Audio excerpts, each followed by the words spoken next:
Wakati unazunguka mtaani na kushuhudia waraibu wa dawa za kulevya wakipungua, kwa maana ya mateja, basi yuko mtu nyuma ya pazia anaifanya kazi hiyo. Lakini unaposikia mtandao wa dawa za kulevya pia umepungua kwa sasa, au pengine husikii mengi kuhusu dawa za kulevya, basi yuko mtu nyuma ya pazia anaifanya kazi hiyo. Na bahati nzuri leo Mwananchi Digital tumepata fursa ya kuwa naye hapa kwa ajili ya mahojiano maalum, na huyu ni Kamishna Jenerali wa Mamlaka ya Kudhibiti na Kupambana na Dawa za Kulevya, DCEA, Bwana Aretas Limo. Tutakuwa naye katika kipindi hiki cha mahojiano maalum siku hii ya leo. Karibu sana mtazamaji wa Mwananchi Digital, kwa sababu siku hii ya leo tutakwenda kusikia masuala mbalimbali kuhusiana na udhibiti huo na kupambana na dawa za kulevya. Namna gani mamlaka hii inafanya ili kudhibiti kuingia lakini kusambaa kwa dawa hizi za kulevya, na mbinu nyingine mbalimbali zinazofanyika, mikakati na mipango yote utaisikia hapa. Mimi naitwa Juma Isihaka, karibu sana. Kamishna Jenerali, karibu sana. Karibu sana. Nashukuru sana, asante sana. Mambo yanakwenda? Mambo yanaenda vizuri bwana. Mateja wamepungua. Mateja sisi mtaani kule tunaita mateja, wamepungua kweli kweli. Mmefanyaje? Kwa lugha sahihi pia tunaita ni waraibu. Ndio. Waraibu wa dawa za kulevya. Hao mateja kwa lugha ya mtaani au kwa lugha rasmi waraibu wa dawa za kulevya, ni kweli wamepungua sana mtaani. Kwa sababu ukirudi miaka mitatu nyuma, minne, ukienda Mwenge stendi, ukienda Makumbusho, Mwananyamala, ukienda stendi zote na maeneo yote Kinondoni, Mkwajuni kule, ukienda Manzese au ukienda kwa Mfugamgwa kule, ulikuwa unakuta waraibu ni wengi sana mtaani au mateja ni wengi sana mtaani. Lakini pia kipindi hicho cha nyuma ulikuwa ukitembea mtaani, hasa ukienda hata Kariakoo, kama umevaa cheni yako, umevaa saa yako nzuri, lazima uvue uweke kwenye mkoba ushikilie, kwa sababu walivyokuwa ni wengi walikuwa wanapora kwa nguvu muda wote, kutokana na kwamba tayari ni waathiriwa wa dawa za kulevya. Lakini hivi sasa hivi hali ni tofauti kabisa, hasa katika serikali ya awamu ya 6. Ukiingia mtaani huko, hao watu waoni tena. Ukitaka kuona waraibu wa dawa za kulevya au hao mateja, nenda Mwananyamala hospitali, nenda Muhimbili, au nenda kwenye vituo vyetu vya Mat Clinic vilivyoko nchi nzima, ndio utakuta mateja wa namna hiyo wako wanapata matibabu. Na unapowaona si tena waraibu au mateja kama ilivyokuwa awali, ni watu ambao sasa hivi wamechangamka kutokana na kwamba wanapata matibabu bure. Serikali inatoa matibabu bure kwa hao waathirika wa dawa za kulevya nchini Tanzania. Na wamepungua kutokana na kwamba serikali imechukua hatua muhimu sana ya kuhakikisha kwamba inaanzisha Mat Clinic za kutoa matibabu bure kwa waraibu hawa wa dawa za kulevya, ili waweze kurudi kwenye hali zao za kawaida. Na ile dawa ni ghali sana ambayo wanatumia na inanunuliwa nje, inaitwa methadone, lakini pia na huduma nyingine na dawa nyingine ambazo wanapatiwa kutokana na zile athari zinazotokana na dawa za kulevya. Kwa hiyo sasa hivi huwezi kupata mateja kirahisi mtaani. Lakini bila shaka kupungua kwa mateja kumeambatana pengine na kupungua kwa dawa pia zenyewe za kulevya hapa. Na kwenye eneo hilo mmefanya nini cha mno hadi mmefikia mafanikio hayo? Kupungua kwa waraibu wa dawa za kulevya mtaani ni kutokana na operation kubwa zilizofanywa na serikali kuhakikisha kwamba tunamaliza kabisa tatizo la dawa za kulevya nchini Tanzania. Awali dawa za kulevya zilikuwa zimesambaa kila maeneo, lakini ndani ya miaka mitatu kuanzia 2023 zimefanyika operation maalum, operation kabambe, mtaa kwa mtaa, pori kwa pori, mashamba kwa mashamba, nyumba kwa nyumba, ili kuhakikisha kwamba tunadhibiti uingiaji, usambaaji pamoja na matumizi ya dawa za kulevya nchini Tanzania. Na hii operation imefanyika kwa ukubwa wake. Ukiangalia kwa kipindi hiki cha miaka mitatu peke yake, zaidi ya kilogramu milioni 5.4 zimekamatwa za dawa za kulevya, ambapo kilogramu milioni 5 ni nyingi sana za dawa za kulevya, ambazo ni kiwango ambacho hakijawahi kushuhudiwa katika historia ya Tanzania. Lakini pia ukiangalia vituo vya hizo Mat Clinic za kutoa hizo huduma zaidi ya 16 vimejengwa, lakini tuna sober house 77 ambazo zimejengwa kwa ajili ya watu sasa baada ya kukosa dawa za kulevya wakawa wanahitaji zaidi matibabu, wanahitaji zaidi rehab. Kwa hiyo tukajikuta kwamba ziko nyumba 77 za upataji nafuu ambapo waraibu wamekuwa kule, lakini hivyo vituo 16. Lakini pia ukiacha hizo operation tulizozifanya, dawa za kulevya kwa nini zimeisha nchini Tanzania? Zimeisha nchini Tanzania baada ya kukamata mapapa wale wa dawa za kulevya ambao walikuwa wanaimbwa, wanatambulika, lakini walikuwa wamepewa majina mazuri mazuri, walikuwa wanaitwa mazungu ya unga. Sasa mtu akiitwa zungu la unga mtaani, ilikuwa ni sifa kipindi hicho kwamba zungu la unga lipo, lakini linauza dawa za kulevya halikamati. Lakini sisi katika kipindi hiki tumekamata hao mazungu ya unga, na katika kipindi hiki cha miaka mitatu peke yake mitandao 10 mikubwa ya dawa za kulevya imeweza kuvunjwa. Na unapozungumzia mtandao wa dawa za kulevya ni kwamba unakuta kuna wauzaji wa dawa za kulevya wako ndani ya nchi na nje ya nchi. Kwa mfano ukizungumzia kokeni, huo ni mtandao mmoja wa kokeni ambapo unakuta kulikuwa na mataikuni wako Tanzania. Wao kazi yao ni kusambaza zile dawa za kulevya na kuzipokea. Lakini kuna wengine wako nje ya nchi wanaziingiza nchini Tanzania. Lakini kuna ambao wako hapa wanazifunga, wanamezesha watu kwenye matumbo, wanazisafirisha kwenye maeneo mbalimbali duniani. Kwa hiyo unapomaliza hile, huo ndio mtandao mmoja. Kwa hiyo hebu fikiria mitandao 10 ni mikubwa kiasi gani. Kwa hiyo kulikuwa na mitandao ya kokeni, kulikuwa na mitandao ya bangi, kulikuwa na mitandao ya skanka, kulikuwa na mitandao ya dawa tiba zenye asili ya kulevya, kuna mitandao ya kemikali bashirifu zinazotumika kutengeneza dawa za kulevya, kuna mitandao ya kokeni, kuna mitandao ya dawa aina mbalimbali zilizoko. Kwa mfano, mtandao mkubwa ambao tumeumaliza juzi kwa mara ya mwisho ilikuwa ni mtandao wa dawa mpya inayoitwa Mitrogynous Speciosa ambao tulikamata tani 30. Na ile tani 30 ambayo kulikuwa na mtandao watu wako nje wameanzisha kampuni ambao wanaliingiza dawa, wako wengine wako Sri Lanka, wengine wako Dubai, wengine wako India. Wote walikuwa ni mtandao mmoja huo kwa ajili ya kusambaza hiyo dawa aina ya Mitrogynous Speciosa kwenye nchi mbalimbali. Na wakaingiza tani 30 hapa na tukaweza kukamata, lakini tukavunja mtandao wote.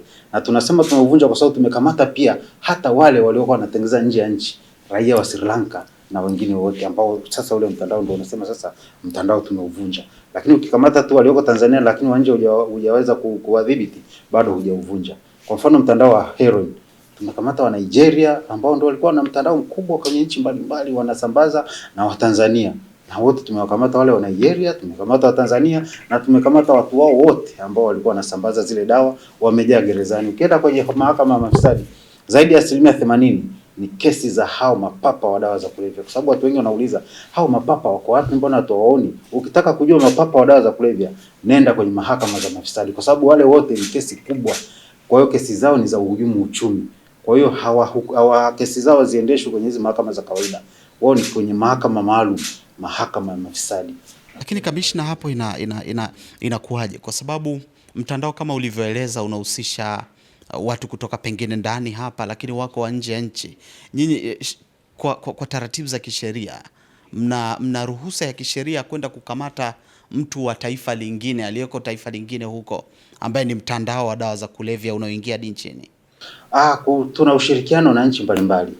Yaani tunapokamata dawa za kulevya hapa na tukabaini kwamba kuna mtu ambaye sio raia wa Tanzania yuko nje, tunawasiliana na nchi husika na wao wanamkamata. Kwa mfano, kuna ule mtandao wa heroin ambao ulikuwa huko hapa nchini Tanzania, ambao na heroin ndio imeharibu sana vijana walio wengi, na ndio ilikuwa dawa moja ambayo ni kipumbaza, ndio mateja yote ulikuwa unaona mtaani wanakaa stendi, wanasinzia, wanafanyaje, wengi walikuwa wanatumia heroin. Na ndio maana sasa hivi ukiingia mtaani hukutani na heroin tena kama ilivyokuwa awali. Mateja ukienda stendi unakuta wanasaga pale, wanavuta na watu wanapita, lakini hamna hatua zinazochukua. Lakini wote wale sasa, ule mtandao wa heroin kulikuwa na watu wa South Africa, pia kulikuwa na wa Nigeria, kulikuwa na wa Tanzania na watu wa nchi, kuna watu wa nchi pia za Asia. Wale wa Asia tumewakamata hapa nchini Tanzania. Wale wa South Africa tumewasiliana na South Africa, wamekamatwa kule South Africa. Wale wa Nigeria, bahati nzuri sana tuliweza kutumia mbinu zetu za kioperation, tumewakamata wakiwa nchini Tanzania kuja kucheki biashara yao inaendaje, na tukawakamata na mizigo. Kwa hiyo mtandao ule kwa mfano tumewakamata, lakini wale walioko nje kama wa Saudi wamekamatiwa kule Saudi. Lakini huu mtandao wa Mitrogynous Speciosa tumekamata wale raia wa Sri Lanka ambao bahati nzuri tulitumia mbinu mbalimbali za kioperation tukawakamata baada ya kuingia, kwa sababu ukishabaini kuna mtandao huo unaweka pia kwenye stop list kwenye viwanja vya ndege kwamba huyu mtu anatafutwa. Kwa hiyo unaweza kumpata anapoingia, anaposafiri kwa ndege, mahali popote anazuiwa, afu baadaye tunamleta, tunaendelea naye. Lakini pia ziko makubaliano ya nchi mbalimbali kuhusiana na namna ya kushughulika na dawa za kulevya. Lakini kuna shirika la UNODC, shirika la kimataifa la kudhibiti uhalifu nchi duniani, na lenyewe linahusika kwa asilimia kubwa pia katika kutuunganisha na nchi mbalimbali ili kuhakikisha kwamba wale wahalifu wa dawa za kulevya ambao wako ndani ya nchi na wako nje ya nchi, pia tunawasiliana nao kwa ajili ya kushirikiana nao katika kufanya hilo. Lakini pia tuna makubaliano pia na Interpol. Tunapokuwa na watu wa nje pia tunawasiliana na Interpol. Na Interpol pia wamefunga vifaa vyao hapa mamlaka, ambavyo tunawasiliana nao kwa njia ya kidijitali, na wanawatafuta, tunawapa details zote, wanawatafuta, wanawakamata huko huko. Kwa hiyo tuna huu ushirikiano. Kwa hiyo hakuna mtu yeyote ambaye tutabaini anafanya biashara ya dawa za kulevya nchini Tanzania na yuko nje anashindikana kupatikana. Wapo ambao bado tunaendelea kuwatafuta baada ya kubadilisha location, kubadilisha maeneo ya kuishi na kadhalika, lakini wote tunaendelea na tunahakikisha wote tutaendelea kuwakamata. Kwa hiyo operations zilizofanyika ndio zimesaidia upotevu wa dawa za kulevya nchini. Sasa baada ya dawa za kulevya kupotea, ndio kukawa na uhitaji mkubwa wa matibabu. Sasa kunapokuwa na uhitaji mkubwa wa matibabu, serikali ilichokifanya ni kuwakusanya sasa waraibu wote wa dawa za kulevya. Tumeanzisha NGOs mbalimbali ambazo zinapita mtaani kutafuta waraibu na kuwakusanya na kuwaleta kwenye vituo vyetu na kuwasajili. Ndio maana umeona tumeongeza sober house nyingi, tumeongeza pia vituo vya mati kliniki vya kutoa matibabu. Lakini NGOs zimeanzisha wenyewe. Yes. Tumezianzisha, tunaziassess, tunazianzisha, alafu wale watu wanazisimamia, tunazisajili, then tunazipa fedha kwa ajili ya kuhakikisha kwamba wanapita mtaani kwa ajili ya kusajili waraibu wa dawa za kulevya wenye kuhitaji matibabu katika maeneo mbalimbali. Kuna serikali inagharamikia yote hayo. Kwa hiyo ndio maana imesaidia kuwapata kwa haraka na kuwaingiza kwenye hospitali. Sasa mahitaji yalivyokuwa mengi zaidi, serikali ikatoa kibali kwamba nchi nzima hospitali zote za rufaa na mikoa na kanda wahakikisha kwamba wanatoa matibabu bure kwa wale waraibu wa dawa za kulevya walioko kule ambako mati kliniki hazijafika au sober house haziko katika maeneo yale. Na ndio maana ukiona katika nchi nzima kwa kipindi hiki kifupi zaidi ya waraibu laki tisa wamepata huduma kwenye hizi hospitali mbalimbali. Ukienda kwenye mati kliniki iko zaidi ya 18,000. Ukienda kwenye sober house ziko zaidi ya 19,000 ambao wamepata matibabu. Lakini ukijaribu kuangalia ni zaidi ya watu milioni na ambao wamepata matibabu bure kwa kipindi hiki. Ni wengi sana. Kamishna, kupambana na mtandao wa dawa za kulevya, umetaja hapo kuna mataikuni na nini, na hiyo unagusa maslahi ya watu. Bila shaka ni hatari kiasi gani kufanya hiyo kazi? Unaweza ukatupa personal experience kwenye hiyo, imewahi kukuletea shida kwa namna yoyote? Ni sahihi, na imani ya watu walio wengi, ukijaribu kuangalia hata watu waliopambana na dawa za kulevya kipindi cha nyuma, wengi walilalamika kwamba wanafuatiliwa, wengi walilalamika kwamba wanaogopa, wametishiwa kuuawa.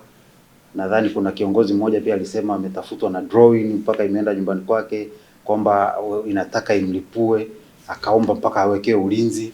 Lakini ukienda nchi za nje huko, ukiangalia Mexico na maeneo mengine, jeshi kabisa limeundwa kwa ajili ya kupambana na hawa watu, na watu wanauawa ambao wanapambana na hizo dawa za kulevya.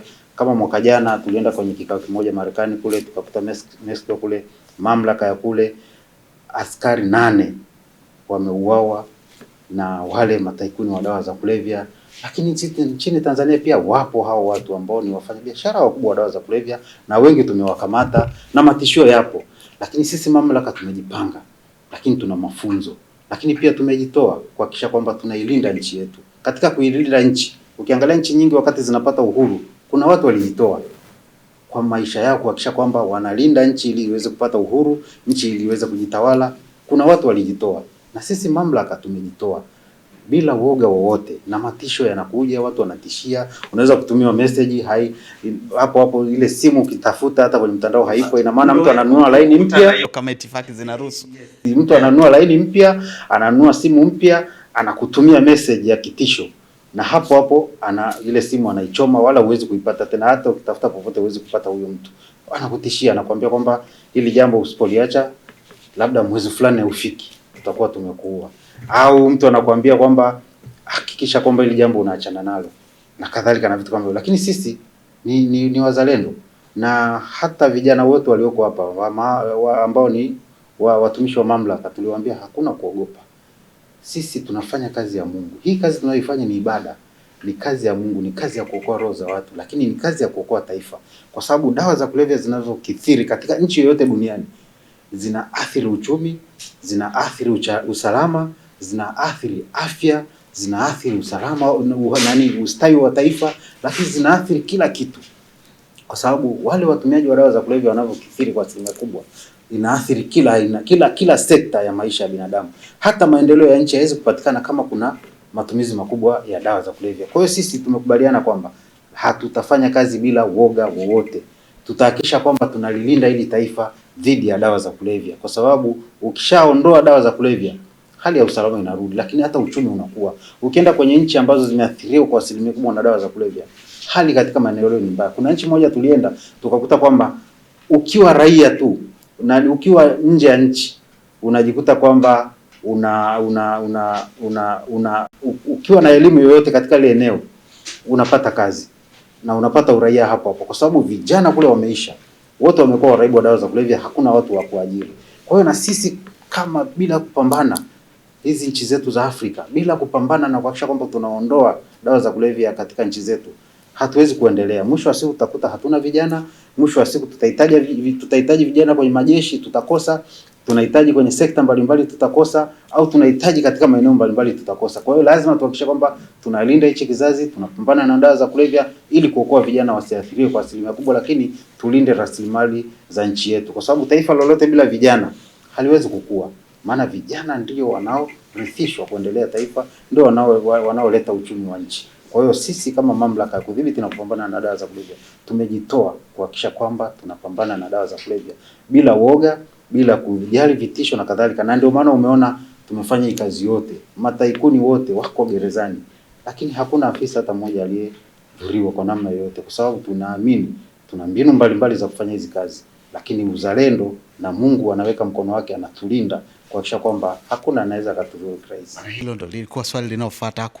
Hakuna afisa yeyote aliyewahi kudhuriwa na hawa mapapa pengine kwa hilo. Lakini pia kulikuwa na jambo lingine ambalo watu walikuwa wanaogopa kutoa taarifa, wakiamini kwamba mimi nikitoa taarifa kuhusiana na dawa za kulevya nitadhuriwa. Kwa sababu kipindi cha nyuma mlisikia kuna watu waliuawa, kuna watu walikufa vifo vya kutatanisha, wakaambiwa wauzaji wa dawa za kulevya wamewaua. Wengine walijaribu kutaja wakadhuriwa, wakasema wauzaji wa dawa za kulevya ndio wamedhuru. Kwa hiyo watu wakawa wanaingia na woga.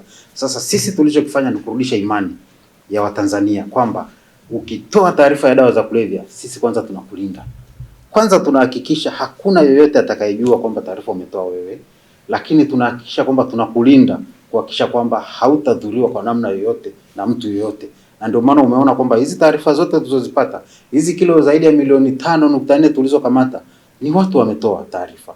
Na hakuna hata mmoja amebainika, hakuna hata mmoja amedhuriwa, hakuna hata mmoja ambaye ameguswa akasema kwamba mimi nimeathirika kwa sababu nimetoa taarifa ya dawa za kulevya. Haipo. Kwa sababu serikali sasa hivi imeweka kipaumbele kulinda watoa habari kuliko kitu chochote, kwa sababu kutoa zile habari ni hatari. Sasa kama ni hatari, sisi serikali jukumu letu ni kuhakikisha anayetoa zile taarifa hapati madhara ya aina yoyote katika utoaji wa zile taarifa, lakini tunamlinda na tunahakikisha, na ikiwezekana tukiona kuna hatari tunampangia hata anakaa hotelini, hata anaishi eneo nje ya lile eneo ambalo ametoa zile taarifa, ili kuhakikisha kwamba maisha yake yanaendelea kama kawaida bila kupata shida yoyote. Kwa hiyo tuombe Watanzania watoe taarifa.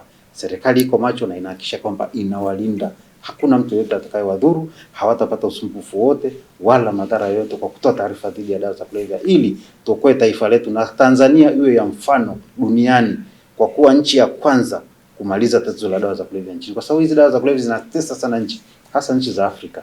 Zinateseka sana kuhusiana na dawa za kulevya. Zinahangaika sana kuhusiana na dawa za kulevya. Lakini Tanzania sisi tumekuwa wa mfano. Hata mataifa mbalimbali yamekuja nchini, mpaka Marekani yenyewe wamekuja kutupongeza, lakini kujifunza ni mbinu gani tumetumia hadi tukamaliza dawa za kulevya nchini. Ukiangalia heroin zinatesa nchi sana nyingi duniani. Nchi nyingi duniani zinateseka na dawa ya kulevya aina ya heroin ambayo inatumiwa na watu wengi zaidi. Lakini Tanzania sasa hivi zunguka mtaani, heroin huwezi kuipata. Kwa hiyo ndio maana hata mataifa yameshangaa, mpaka ya Ulaya wanasema hivi nchi ya Afrika imewezaje kumaliza tatizo hili? Wakati kule Ulaya inawatesa, wana vifaa, wana teknolojia, wengine kama Marekani ina jeshi kabisa la kupambana na dawa za kulevya, lakini wanateseka. Ukienda Mexico, ukienda wapi, nchi za Ulaya huko zote, ukienda South Africa, ukienda nchi nyingi, wanateseka kweli kuhusiana na nini dawa, lakini wanakuja wanatuuliza tumefanya nini? Lakini cha msingi na siri kuu ya kumaliza tatizo la dawa za kulevya kwenye nchi yote ni uzalendo, uaminifu na kukataa rushwa. Kwa sababu huwezi kufanya biashara ya dawa za kulevya bila kutoa rushwa. Dawa za kulevya zinaambatana na rushwa, tena rushwa kubwa, sio kidogo. Na ndio maana unakuta maeneo mengi inashindikana, kwa sababu watu wakishakuwa na tamaa ya rushwa, huwezi kufanya ile kazi, huwezi kumaliza dawa za kulevya. Sasa sisi Tanzania hilo tumeweza kulishinda kwa kuepuka rushwa, lakini kwa kuhakikisha kwamba uzalendo zaidi, kutokuwa na woga. Ukishakuwa na woga, ukikimbiza mbawa zako kwamba eti nitadhuriwa, huwezi kufanya ile biashara. Lakini sisi tumeifanya, tumemaliza, na ushahidi upo, kwa sababu hii ushahidi uko wazi, wala sio kitu cha kutafuta. Nenda mtaani, nenda Mwenge, nenda Mwananyamala, nenda Magomeni, nenda mahali popote, utaona hali ilivyo sasa hivi. Kama utapata heroin, haipo kabisa. Lakini ukitaka kuthibitisha hilo, nenda kwenye vituo mbalimbali vya Matikiti, Mwananyamala, Muhimbili, hospitali zote kubwa, utakuta jinsi gani waraibu walivyojaa pale wanapata matibabu. Kamishna, wakati mwingine kumekuwa maneno mtaani kwamba huu mtandao wa biashara za dawa za kulevya kuna wakati unawahusisha watu wakubwa. Nikisema watu wakubwa nafikiri unaelewa, unahusisha watu wakubwa. Umewahi kukutana na mtihani wa namna hiyo?